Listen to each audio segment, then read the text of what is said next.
তরুণদের কাছে, নতুনদের কাছে আমাদের যে প্রত্যাশা, সেই প্রত্যাশাও নানা কারণে বাধাগ্রস্ত হয়েছে। আমরা যারা নতুন রাজনীতি করতে এসেছি, আমরাও নানাভাবে নানা মানুষের আচরণে কষ্ট পেয়েছি, কখনো কখনো আমরাও দিশা হারিয়েছি। আমাদের এই নতুনদের কর্মকাণ্ড অনেকের কাছে সমালোচিত হয়েছে। আমরা একটা জিনিস লক্ষ্য করেছি, পুরাতন রাজনীতির ব্যাপারে এদেশের মানুষের প্রত্যেকের একটা মোহভঙ্গ হয়েছে এবং খুবই বিরক্তি মানুষের মধ্যে দেখা দিয়েছে, যার প্রেক্ষিতে সকলেই চান একটা নতুন রাজনৈতিক বন্দোবস্ত আসুক। পুরনো রাজনীতির যেই কালিমা, একে অপরের বিষোদ্গার, একে অপরের পোস্টার ছেঁড়া, একে অপরের মিছিলে হামলা করা, বাধা দেয়া, গুম খুন, চাঁদাবাজি, সন্ত্রাস, নৈরাজ্য, এগুলো থেকে উঠে আসার উপায় কি? আমরা যখনই নতুন রাজনীতির কথা বলি, আমরা দেখি যে আমরা সেখানেও সকলের সাহায্য পাই না, উৎসাহ পাই না।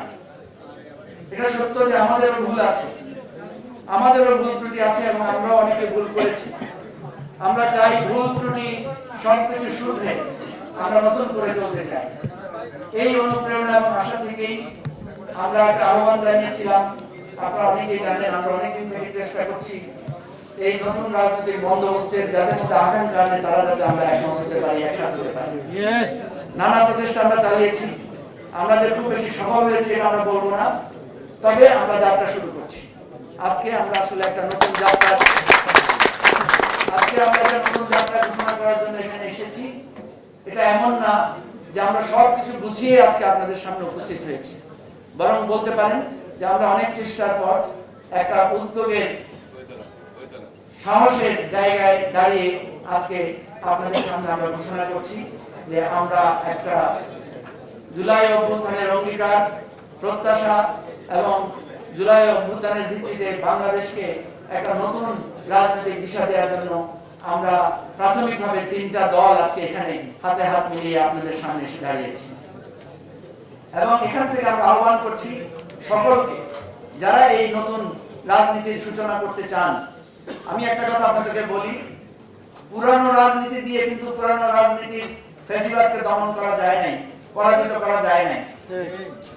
আপনারা দেখবেন প্রথাগত রাজনৈতিক দলগুলো কিন্তু সর্বাত্মক চেষ্টা করেছে, আন্দোলন করেছে, সংগ্রাম করেছে, জীবন দিয়েছে, লড়াই করেছে, জেলে গিয়েছে, গুম খুন হত্যাকাণ্ডের শিকার হয়েছে, কিন্তু শেখ হাসিনার ফ্যাসিবাদকে সরানোর জন্য তারা সফল হয় নাই আপাতদৃষ্টি। কিন্তু তারা একটা সংগ্রাম জারি রেখেছিল। সেই সংগ্রামের সামনে দাঁড়িয়ে নতুনরা নতুন ভাবে, নতুন ভাষায়, নতুন প্রতিবাদে এই ফ্যাসিবাদকে চ্যালেঞ্জ করেছিল বলেই নতুন একটা বাংলাদেশের সূর্যোদয় আমরা দেখি। সেই নতুন ভাষায় প্রতিবাদ, নতুন ভাষার সংগ্রাম, নতুন ভাষার কর্মসূচি, সেই নতুনদের নিয়েই আমরা আবার ঘুরে দাঁড়াতে চাই। আমাদের অনেক ভুল ত্রুটি আছে। আজকে আমি সকলের পক্ষ থেকে আপনাদের কাছে ক্ষমা চাই, দেশবাসীর কাছে ক্ষমা চাই।